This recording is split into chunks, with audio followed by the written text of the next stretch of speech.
Now, as always, I'm not telling anyone what to think. You're free to think whatever you like.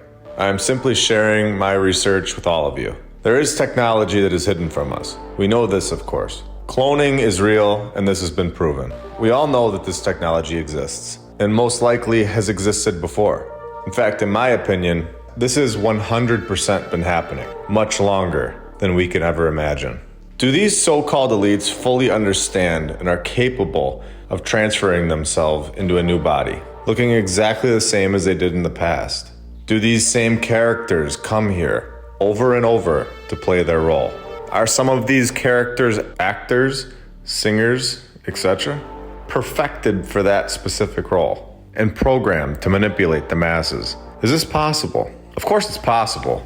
And at this point in my research, I wouldn't say all of them, but I would say it's probable that it is some, and they are good at their role, considering they've done it in the past, many times before, and have possibly manipulated all of us. Thank you for joining me for episode 27 of My Lunch Break. I hope you're all having a great day, and if you're new, welcome.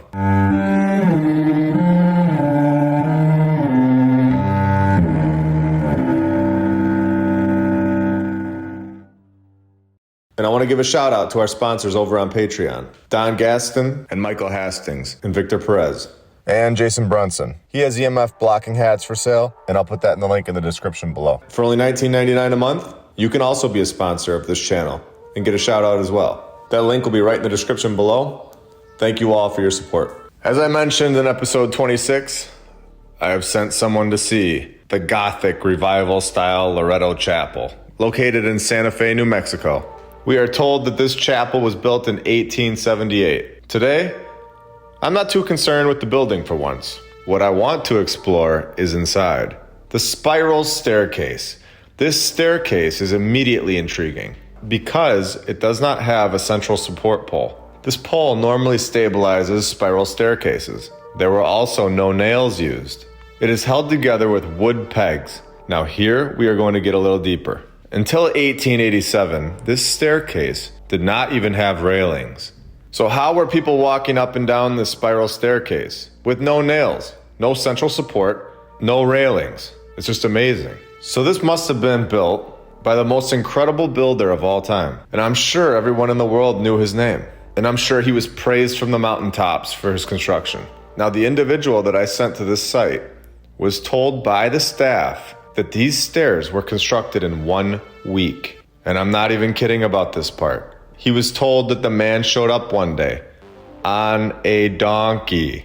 They told him that engineers today say the staircase should collapse, but it doesn't. And best part of all, after 1 week of this random donkey riding building mastermind, he decided it would be best to leave without payment. And nobody would ever see him or know his name for the rest of time. A random guy pulls up on a donkey, builds this thing, no railings, no support beam, no nails, nothing, and then hits the road on that same donkey 1 week later with no payment. If you think this story is true, should I take it a step further? This was a 2-story high chapel. Why did this chapel have no stairs to begin with? If they did, were they knocked down by this same donkey guy? Was that a part of the 1 week construction process? No, none of this happened, and that part of the story proves it. This staircase was built by the old world, along with this building. It was not built by a random guy years later.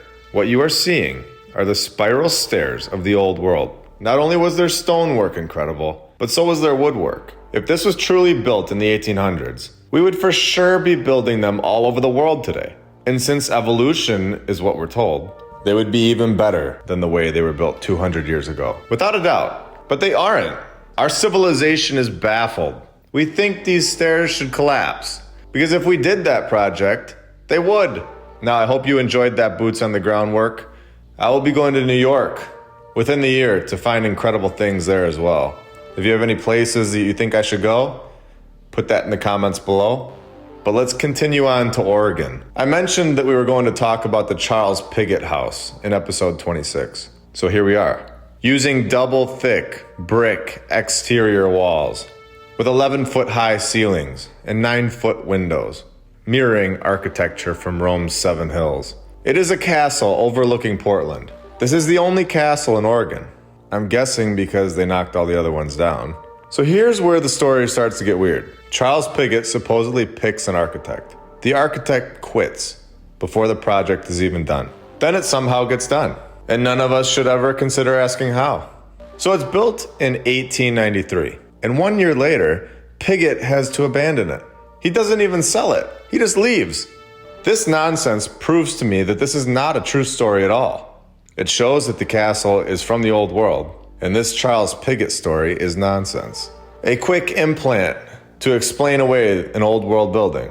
No architect, no construction company. He doesn't even live there for a year, and I bet you he never lived there at all. I was able to find an interesting article where a resident painter, Theodore, said the castle is haunted and made a bunch of weird noises, and something tapped him on the shoulder supposedly. Now, I'm not going to say that the paranormal isn't real, but I do think that making these old world castles and buildings haunted is all a part of the narrative manipulation. It's another tactic to keep us away from them and to not explore them any deeper than we are told.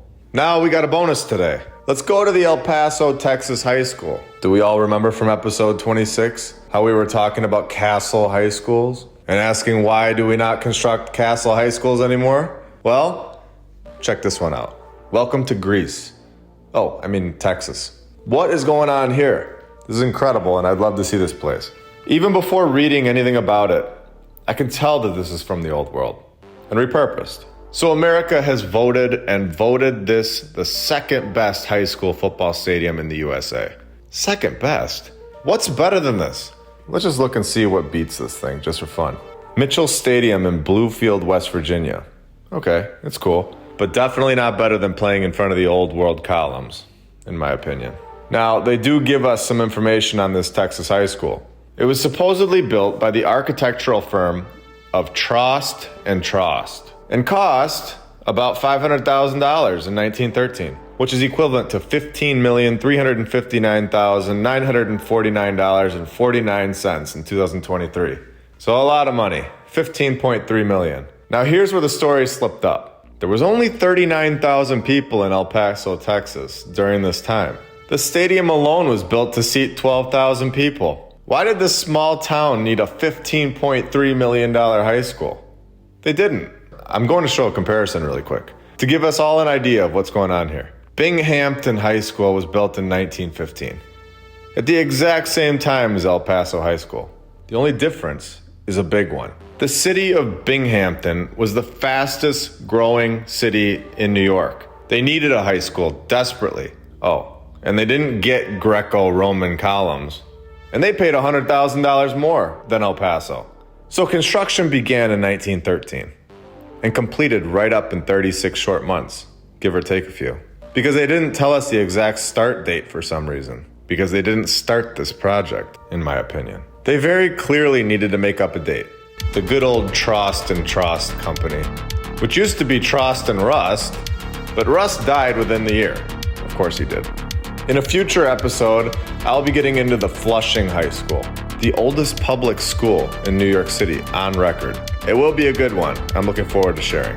I hope you all enjoyed today's Boots on the Ground work. That was made possible by all of you and all of your support. Don't forget, there's a bunch of brand new t-shirts. You can find that right below this video. Every purchase helps support the channel and goes towards more Boots on the Ground work.